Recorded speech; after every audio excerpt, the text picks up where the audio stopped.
Baik, bismillah, assalamualaikum warahmatullahi wabarakatuh. Kami dari mahasiswa Universitas Muhammadiyah Bone, Fakultas Pertanian dan Peternakan, Program Studi Agribisnis semester 5. Dengan mata kuliah ekonomi makro, kami dari kelompok 3 akan membahas materi mengenai keuangan, investasi, dan tabungan. Sebelum membahas materi lebih lanjut, maka dari itu izinkan saya memperkenalkan rekan kelompok saya. Yang pertama dengan saya sendiri yaitu Wilda Hosia dengan NIM 21690211036. Yang kedua yaitu Andi Nur Asisa A dengan NIM 21690211008. Yang ketiga yaitu Dwiani dengan NIM 21690211039. Yang keempat yaitu Suci Apriani dengan NIM 21690211030.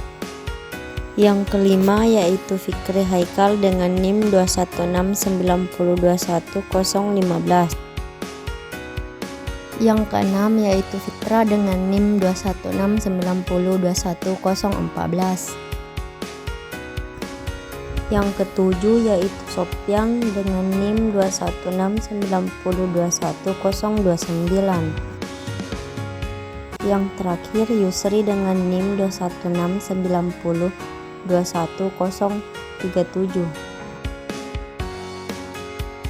Setelah memperkenalkan rekan kelompok saya, langsung saja ini adalah pokok bahasan materi yang akan kami bahas. Yang pertama, fungsi dan struktur sistem keuangan. Yang kedua, keputusan keuangan. Yang ketiga, pengaruh investasi pada pertumbuhan ekonomi. Yang keempat, tabungan dan pengaruhnya terhadap pertumbuhan ekonomi. Yang kelima, hubungan antara tabungan dan investasi. Yang pertama yaitu fungsi dan struktur sistem keuangan. Sistem keuangan merupakan tatanan perekonomian suatu negara yang mempunyai peran terutama menyediakan jasa-jasa di bidang keuangan oleh lembaga keuangan dan lembaga penunjang lainnya, misalnya pasar uang dan pasar modal.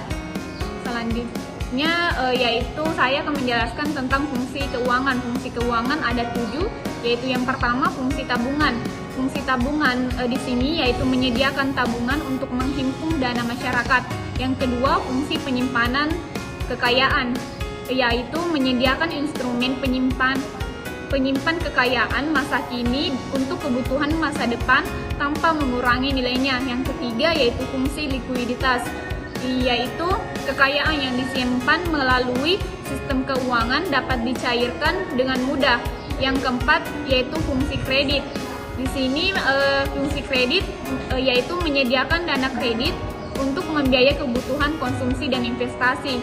Yang kelima, fungsi pembayaran. Fungsi pembayaran yaitu menyediakan mekanisme pembayaran atas transaksi barang atau jasa. Yang keenam, fungsi resiko. Fungsi resiko yaitu menawarkan proteksi terhadap resiko investasi, kesehatan, dan jiwa. Dan yang terakhir adalah penyimpanan kebijakan. Penyimpanan kebijakan di sini yaitu dapat digunakan oleh pemerintah untuk melakukan kebijakan untuk menstabilkan ekonomi melalui kebijakan moneter.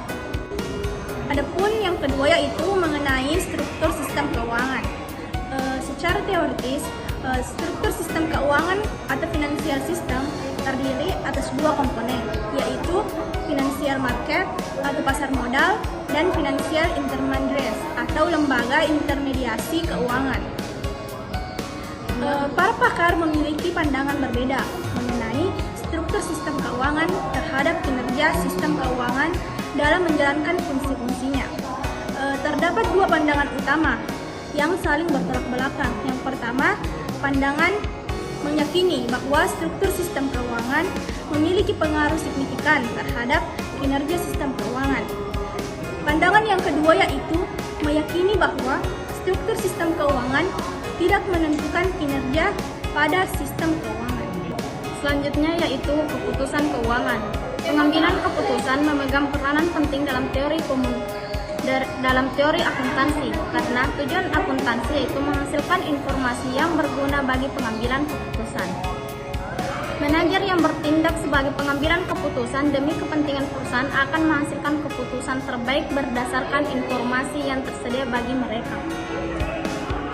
Keputusan-keputusan keuangan yang diambil oleh manajer keuangan dapat dikelompokkan menjadi 3 jenis, yaitu keputusan investasi, keputusan pendanaan, dan kebijakan dividen.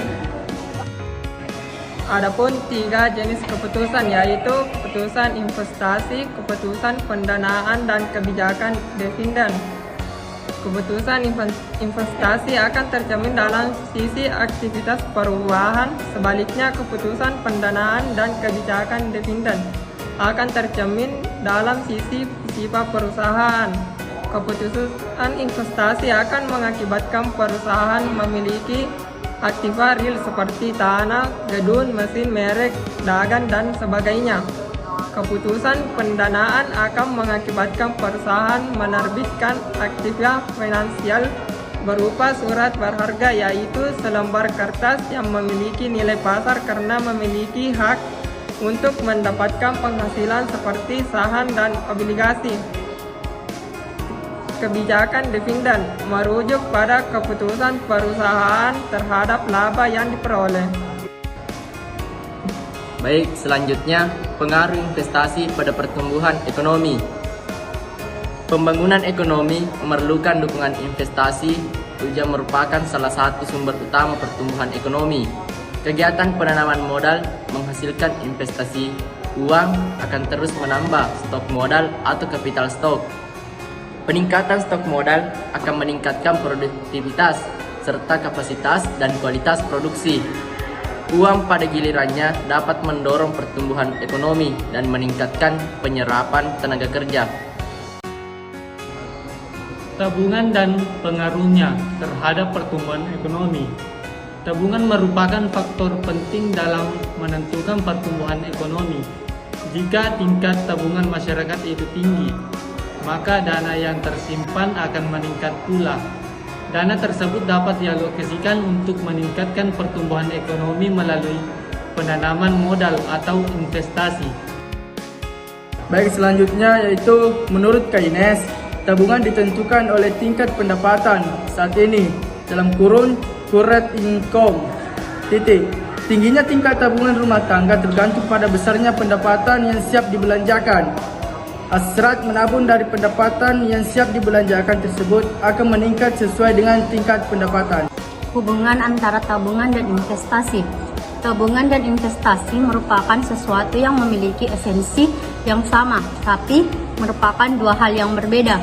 Investasi memiliki tingkat risiko yang lebih tinggi dibandingkan dengan tabungan. Selain itu, menabung menggunakan uang, sedangkan berinvestasi dapat menggunakan aset real maupun produk-produk pasar modal. Investasi berhubungan dengan tabungan karena pendapatan yang diterima sebagian dipakai untuk konsumsi dan sebagian lagi untuk ditabung. Berikut adalah kesimpulan dari materi kami, yaitu sistem keuangan yang baik memberikan infrastruktur untuk investasi dan tabungan yang efisien. Investasi terarah dan tabungan yang stabil merupakan pondasi penting bagi pertumbuhan ekonomi karena mereka memungkinkan permodalan untuk inovasi, pembangunan infrastruktur, dan menciptakan lapangan kerja. Dengan demikian, sistem keuangan yang kuat, investasi yang cerdas, dan kebiasaan tabungan yang baik berperan krusial dalam memperkuat pertumbuhan ekonomi yang berkelanjutan. Baik, sekian dari kelompok kami. Wassalamualaikum warahmatullahi wabarakatuh.